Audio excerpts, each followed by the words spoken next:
आपको university of Toronto में admission कैसे मिला और आपके ये जो ख्वाब है यूनिवर्सिटी ऑफ टोरंटो का, उसकी शुरुआत कहाँ से हुई? Okay, so first of all जब मैंने सोचा कि मुझे आउट ऑफ इंडिया कनाडा पढ़ने के लिए जाना है, तो मेरे पास दो ऑप्शंस थे। One is masters and one is PG diploma. तो वो 4 क्वेश्चंस कौन से हैं? ओके। वो चारों क्वेश्चंस आप बता दीजिए ताकि जो लोग भी जाना चाहते हैं तो वो मेंटली प्रिपेयर हो जाए। तो ये जो सीक्रेट है यूनिवर्सिटी ऑफ टोरंटो में एडमिशन लेने का, सबसे अहम है स्टेटमेंट ऑफ पर्पस, जैसे कि आपने कहा, और उसके भी ये 4 क्वेश्चंस। राइट। तो वो चारों क्वेश्चंस के बारे में आप बता दीजिए कि वो 4 क्वेश्चंस कौन से थे?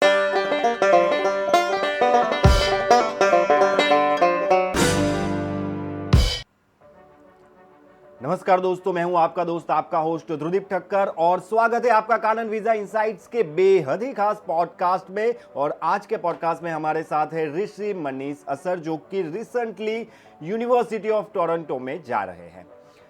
दोस्तों, हमारे ख्वाबों का, हमारी ख्वाहिशों का, हमारी तमन्नाओं का पूरा होना बहुत जरूरी है।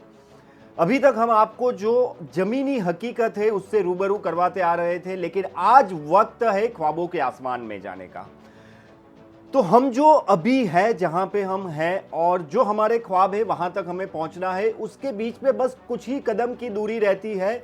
लेकिन हम अक्सर ये दूरी तय नहीं कर पाते हैं, और हम अक्सर सबको ये कहते रहते हैं कि आपको पता नहीं है, लेकिन हमारी भी कोई मजबूरी है। तो दुनिया में यही रीज़न है कि बहुत कम लोग सफल हो पाते हैं। तो आज हम आपको बताने जा रहे हैं कि अगर आपको यूनिवर्सिटी ऑफ टोरंटो, या तो फिर आप मान लीजिए कि आईवी लीग यूनिवर्सिटी में, दुनिया की बेहतरीन यूनिवर्सिटी में अगर एडमिशन लेना है तो आप कैसे ले सकते हैं।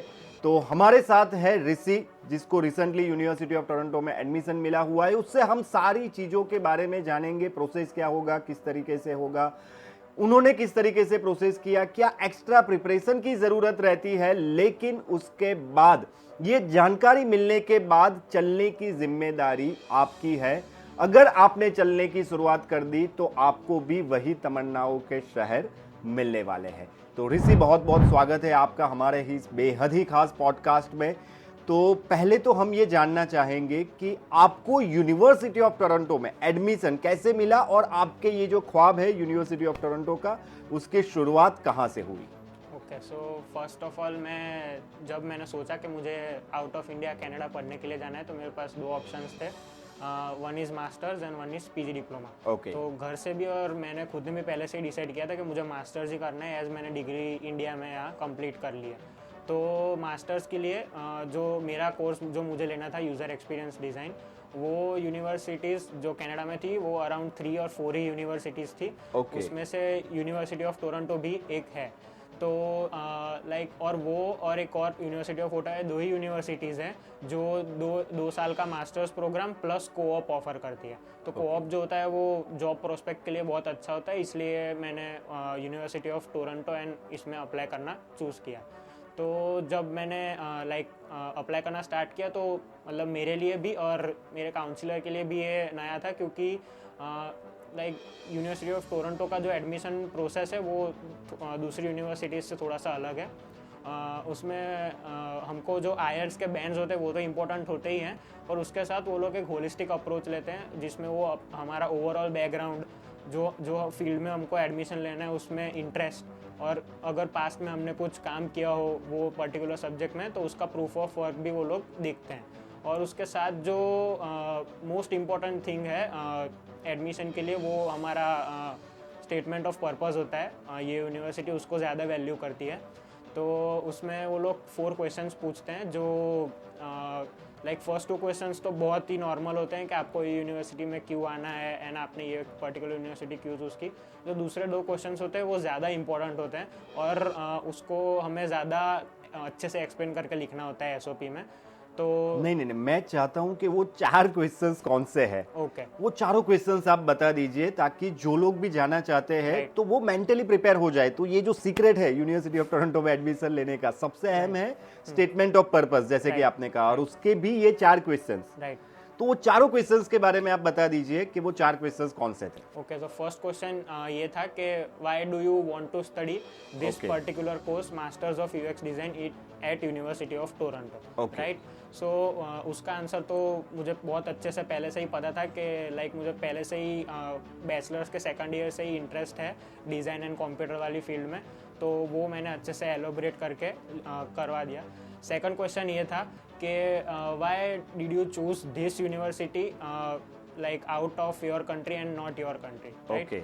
तो उसमें भी मैंने स्पेसिफाई किया कि लाइक कनाडा जो कंट्री है वो स्टूडेंट फ्रेंडली है, एंड जो प्रोफेसर है वो प्रोफेसर जो मेरा पर्टिकुलर कोर्स पढ़ाते हैं, he is a very experienced guy. उन्होंने पहले HP में काम किया है, यूबीसॉफ्ट में as a game user experience designer काम किया है। तो एंड वो लाइक अराउंड 17 ईयर्स से वो फील्ड में काम कर चुके हैं, एंड अभी वो टीचिंग में, वो यूनिवर्सिटी में एज अ प्रोफेसर। तो ये सब आपने खुद रिसर्च किया? Yes, exactly. So Okay. जो यूनिवर्सिटी का पेज है मेरे कोर्स का, उसके ऊपर सब लिखा होता है कि आपका कोर्स है, आपके ये प्रोफेसर रहेंगे, आपके ये सब्जेक्ट्स रहेंगे। तो ये बहुत हेल्प करता है एक्चुअली, क्योंकि सब्जेक्ट्स जो होते हैं वो हम अगर मैच कर पाए अपनी स्किल्स से, तो वो आगे हमको भी पता चलता है कि हमको इंडिया से क्या प्रिपेयर करके जाना है, प्री रिक्विजिट।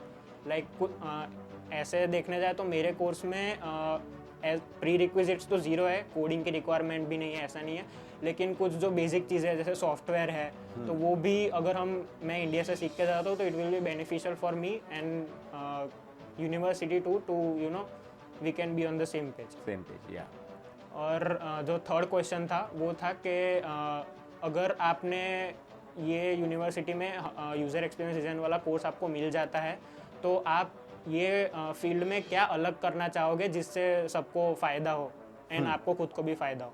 तो like I got a point that अभी क्या होता है, ऐप्स और वेबसाइट्स जो होती है उसके अंदर जो कलर्स और सारे जो टेक्स्ट होते हैं, वो जो विजुअली इम्पेयर्ड स्टूडेंट्स या फिर विजुअली इम्पेयर्ड जो भी जो लोग होते हैं जिनको कलर ब्लाइंडनेस होती है, वो ठीक से देख नहीं पाते कुछ कलर्स। ओके। तो मैंने एक सॉल्यूशन प्रपोज किया that we can design a standard for them, a different standard for them, which can be beneficial for them while designing the apps which are specially made for visually impaired students. तो उसका answer मैंने थोड़ा सा elaborate करके लिखा था। और last question वो था कि आपने आपकी होम कंट्री में क्या ऐसी चीज़ की है जिससे माइनॉरिटी या फिर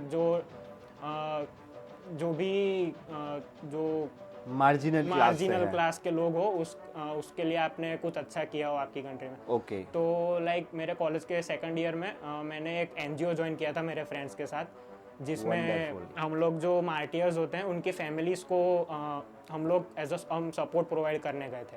तो उसका भी मैंने पूरा इलॉबरेट करके SOP में लिख दिया था, एंड देन मैंने उनको सबमिट कर दिया था। और जो मैंने हैकेथॉन्स अटेंड किए थे इधर जब मैं कॉलेज में था, मैंने इंटर्नशिप्स की है, तो उसका भी पूरा अलग से मैंने एक प्रोफाइल बना के उसके साथ भेजा था अलॉन्ग विद द SOP।